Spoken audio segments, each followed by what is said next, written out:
what I'm really excited about is, as an industrial association, we've been telling government for years, get a strategy. Think about all the pieces of how do you bring back manufacturing to this country. And we've gone through, at least in Ontario, almost like 2 lost decades, right? Following the entry of China and WTO, and really the cost pressures on manufacturers. We've seen a lot of difficulty for 2 decades, and we've been telling government, you got to get a plan. To bring those companies back through the friendshoring that you need to do. And what we've seen in the last 2 years or so is global companies bringing production mandates back into Canada, bringing the investment back into Canada. And so that's something the whole sector is getting excited about, because now in material and plastics, in the technology and the automation that you need, you've got these opportunities. Like the decision makers globally are seeing Canada on the map, and so it's that part of the equation of bringing attention to the country. And now it's the problem of managing that and taking the grabbing the opportunity. But that's a beautiful problem to have. Yeah. No, that's cool. I think what's really exciting for me is the kind of gradual adoption of EV in general population. I think that's so. I think we are in a kind of very critical moment at this stage, because the early adopters, they have adopted already the EVs. Now we need to make the gap to the mass market. So the normal users of the customers of vehicles, that they need to trust the technology, they need to trust a new way of driving the cars. It's not only changing a technology, it's actually changing a mindset. Now, before you were thinking about, gas station, 5 minutes to your place, 30 seconds filling up your car. Now you're thinking about, okay, well, charging, fast charging, are they there? Are they functional? So this is an important conversation that has started. So people are asking good questions, and that puts pressure on the governments to invest in that. So we saw that recently in the US, in the $5 billion for a recharging infrastructure. That, I think, to me is very exciting, because it shows that the path is being paved for adoption of this technology. And the more people buy the EVs, the lower the cost will be, because we'll have the economy of scale helping us to further down the cost. At the end of the day, if the final goal is actually to help the environment and decreasing the greenhouse gases, I think that is the key. That is the key KPI, basically. How many more people are using EV today compared to 5 years ago, and how many more will be ready to accept it? And the sooner the better. Yeah, and obviously, the pace of this transition is something that everyone is thinking about. I drive a lot in Quebec, actually, a family there, and seeing how much the charging infrastructure in Quebec is really Quebec is actually crazy, well developed, and very well really developed, the province has really led Canada, and BC as well has been really aggressive. And I mean, from the perspective of manufacturers who want to bring EVs, I think all automakers want to bring more EVs to the market.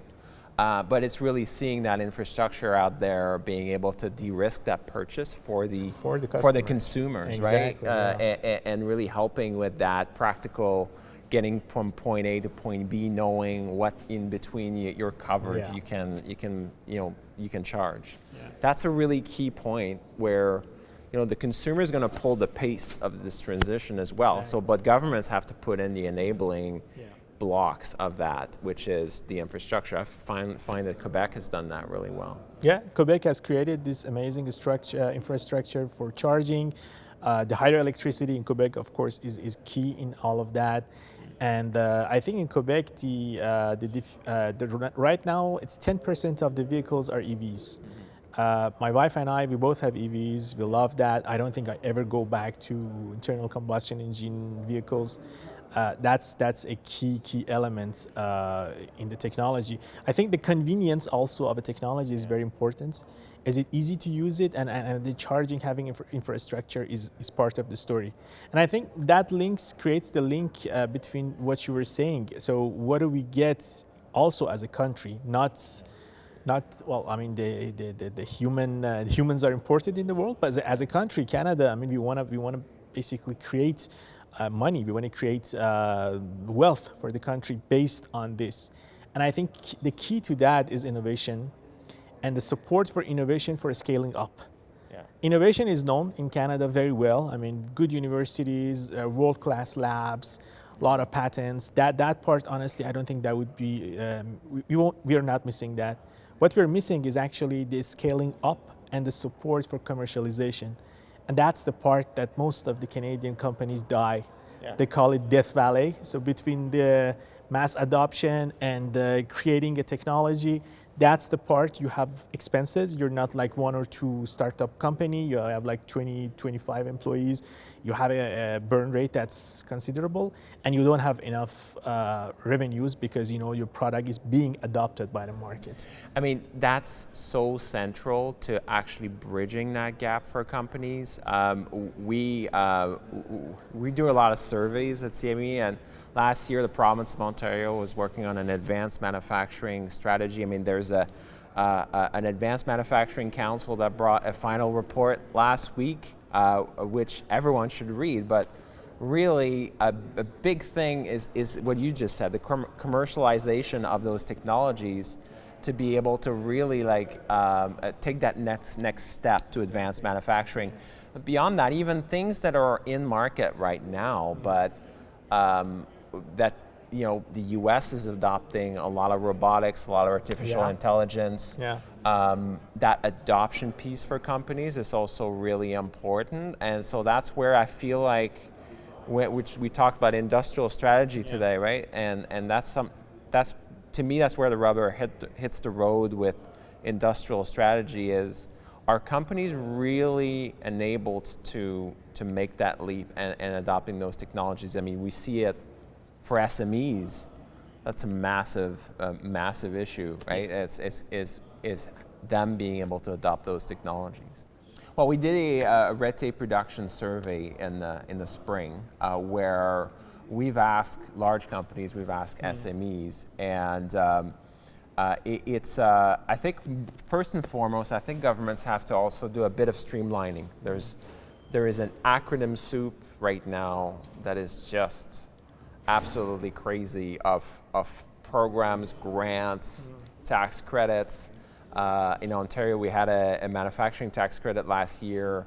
It took over a year for the federal government to publish the form to take advantage of the credit, which so governments have to get better at execution and simplifying and streamlining, so that for smaller companies who don't often have dedicated capacity and a whole R&D department and a whole project management department, you gotta make it simple by design. I absolutely agree. I would add to that the reality of Canadian environment. When you look at what happens in the US, in the Silicon Valley, they have a very, very strong VC environment. So they have access to capital very quickly. You talk to VCs in 2 or 3 months, you get millions of dollars, you start working, and then you develop your product. And then after 12 or 18 months, you can hit the market, get feedback, you know. That is key. It's a robust ecosystem. Exactly. That is key. If you want to do that, we need to be fast. I think one element, the time element is very key here, because we might be able to do this with the governmental grants, but unfortunately it will take 3 times the time that those guys have, because we don't have enough money. We have to go slow. You have to apply for the grants. I understand that that's a public money. That's the way should be used responsibly. Yeah. That makes sense, absolutely. But I think the process could be much faster to reflect the reality of a very competitive industry. Yeah. That's not the industry you can take like 5 or 10 years before helping your companies until it's China there. China is just moving so fast. Those people, the key element that they have is the speed. That's right. They move so fast, and you know, we're just caught by surprise every time they actually deliver a new product in the market. So I think time is absolutely, the speed of execution is absolutely very necessary. The other aspect is that fortunately or unfortunately, because we don't have that strong VC environment in Canada, the government or the public sector actually has to kind of step up here. What I've been saying and suggesting for some time now, from my own experience, the VC environment in Canada, the venture capital, basically the investment environment in Canada, historically has been very, very conservative. Yeah. Very, very conservative. They don't want to take the risk initially. Basically, they tell you this: go sell to Mercedes-Benz. When you start selling, come back, see me, then I'll find you. Well, thank you very much. That stage, already I'm selling to Mercedes. There are 10 other people who can find me. So because they don't want to take the risk. So it's initial stage, earliest stage, basically pre-seed area and seed. Those are the parts that are really missing in terms of the investment. What I've been telling the different parts of our government is that try to bring the foreign VCs to Canada. People from Silicon Valley, because people sometimes they make a mistake. They think that, well, battery industry, of course we have an industry, but VC, venture capital, is also an industry. They have their own agenda. They have their own. They need their own incentives. They need to make their money. I mean, it makes sense. That's their job. But if they come here, they bring the money, and they need to come here physically. Yeah. It's just stupid to what level we human beings are still comfortable in the environment just around us. They don't want to be traveling to Canada or Quebec. It's too far away. An office here with the money that's coming from there, and also the culture that's coming, especially the culture, because they're much more aggressive, much faster, much more efficient. I know that they are tougher on the entrepreneurs at the same time. I mean, Canadians are nice, right? I mean, even when they deal with the entrepreneurs, they're much more understanding. Those guys are not like that. They put a lot of pressure, but at the same time, if you want to succeed in the business, you need that pressure. You need to be pushed. That's what makes you sharp, right? And, exactly. And that passion of the entrepreneur, you know, that's what I hear from companies. They don't want to wait around for a grant. Like, they want to have certainty on what supports are there, but then they want to make sure that there's support in the environment, that the financing is there, and they want to get those private sources of financing. They've got to be. You have diversification of those sources in a small country like Canada. That I think your point is a very good one, that we got to make sure there's a more robust VC environment there. Absolutely, that's something that we want.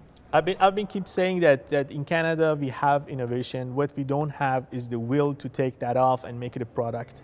That part is hard. That's the big gap. That's the part that's missing. There is no support there. Even the government programs, they're mostly focused on innovation. So if you look at the list of the programs, like 90% are innovation, you know, at the universities, at the research centers, that's great.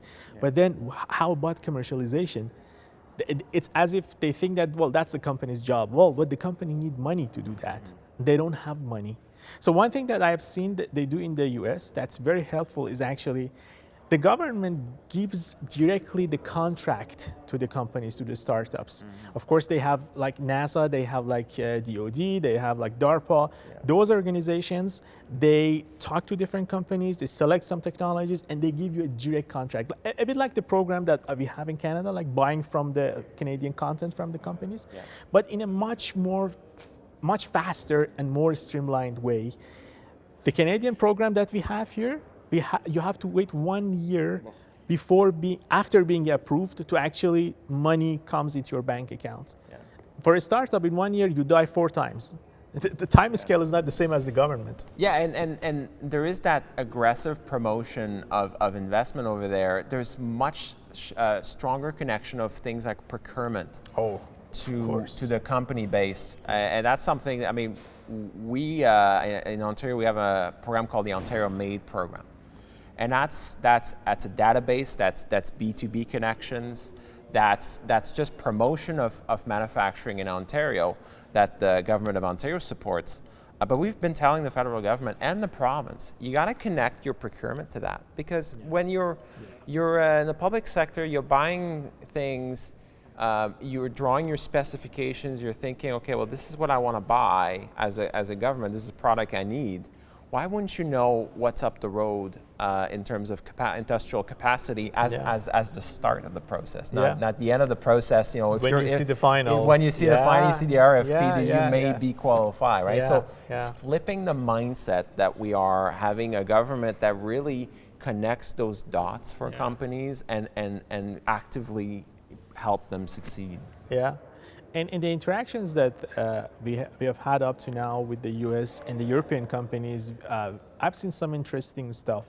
So in the European companies, actually, when you tell them, well, you guys have to put money, so the government matches that to do R&D at the university or research centers, they're surprised. They're not used to putting money. They actually get money to do a collaborative research with the research centers, with the other parts of the environment. So that's a kind of change of mindset. And that makes a lot of sense, because the problem that we have in Canada is that to be able to get that reimbursement from the government, you need to have money first to be able to spend that, and then you go and apply for the reimbursement. Where do you get the money at the beginning? And that's where, I mean, we talk about industrial strategy. We're so focused on what governments do in terms of programs and what the things you get after the fact. But a lot more attention needs to be put on lowering the cost of doing business to begin with. Of course. To give you some of the money that you need to get started with a project. I mean, workplace compensation, electricity fees. There's a lot of levers there that can come down where government has control and can put in a lot more support for companies to be able to have that capacity to invest, right? Yeah, yeah. I think one thing, the message for our government should be that the world time scale is different from the Canadian government time scale. Yeah.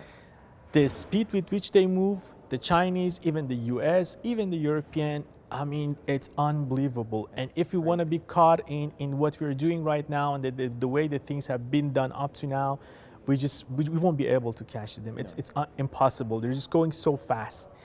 We have to move. We have to be moved with a kind of sense of urgency. Yeah. Seriously, it should be urgent. You know, it's just, okay, if I'm not going to help my companies in 10 years from now, they won't have capacity to compete for the manufacturing. Like the manufacturing, the example that you gave was interesting. The governments, they say we want to bring back the manufacturing capacity, but manufacturing capacity is capex intensive. Who's going to pay for that? No one is ready to pay for it. Yeah. We talk to investors, to the VCs, Canadian VCs, you should not talk about the capex. No one wants to put money in buying the equipments. And yet that's where the global race is. Yeah, exactly. Capital, it's all about capital, right? And so, and then it's like, there's a lot of things that impact that governments do. Property tax, capital gains tax, how interest rates, remember when you buy machinery. Yeah. And yet, it's like there is that reluctance to have that holistic view of, let's act on those things. Let's have the left hand be aware what the right hand is doing, right? Because we want to bring all those incentives to bring manufacturing, but it's got to be a whole government approach. Yeah, we really miss that kind of big picture vision for doing things. And just understanding that you cannot just say, I want manufacturing to be back in Canada, but not ready to putting a dime on that. Because it's not going to work. Look at IRA in the US. I mean, they're paying millions of dollars of grants for the equipment, for the machinery. Because the truth is that we are behind the other countries in terms of the manufacturing capacity. If you want to bring that back, you have to pay money. You have to buy those things again. It's as simple as that. You don't have the machines. You have to buy the machines, put it here in Canada, and then start producing, and then hopefully you make enough money and like naturally expand the business.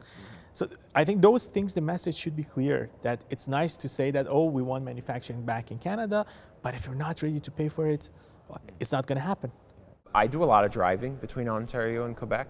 Me too. And I have 2 young daughters, and in 2040, there'll be young adults getting into the workplace. And I have the vision of doing our summer road trip, going down the 401 and the Trans-Canadian and the Highway 20, and thinking of all those exits, places where there's investment that we're talking about right now, right? Like we're talking about Kingston, we're talking about Bécancour, which is close to our usual destination point where my daughters go see their grandparents.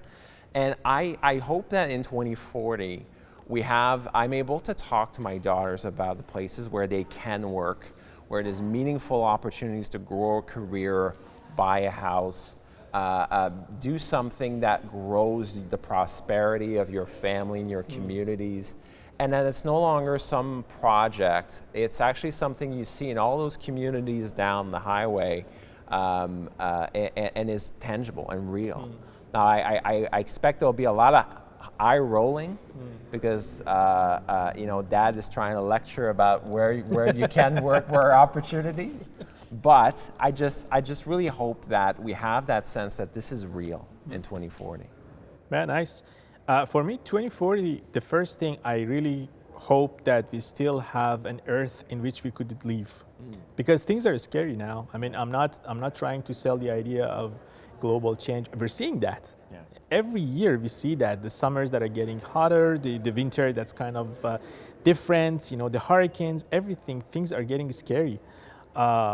Sometimes I'm really scared what's going to happen 15, 20 years from now.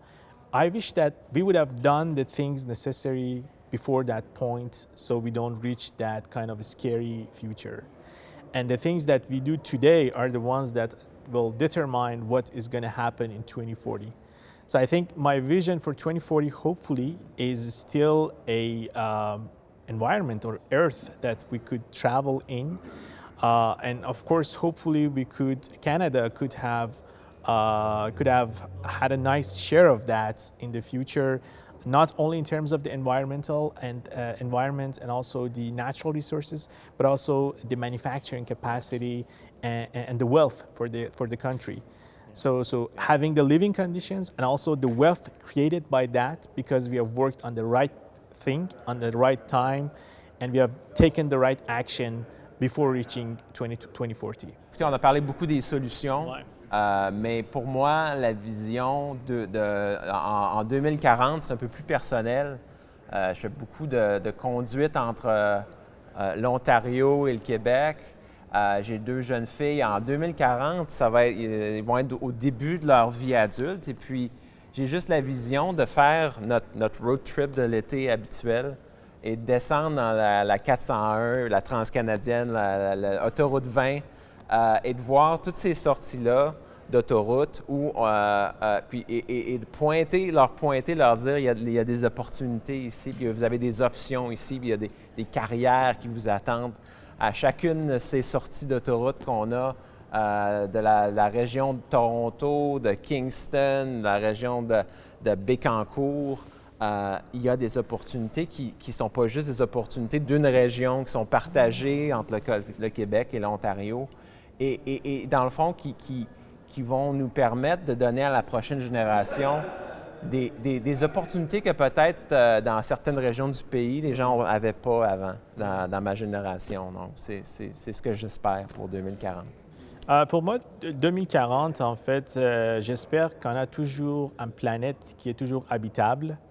Parce qu'avec tout ce qu'on voit avec le changement climatique, c'est épouvantable, en fait, c'est effrayant des fois.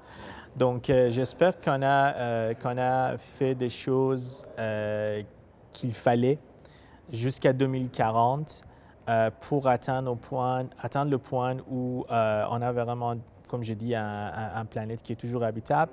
Et aussi le Canada et le Québec, le Canada, en fait, c'est dans cette discussion, qui a été capable de créer les opportunités de création de richesses pour les pays du Canada en même temps que l'aspect environnemental.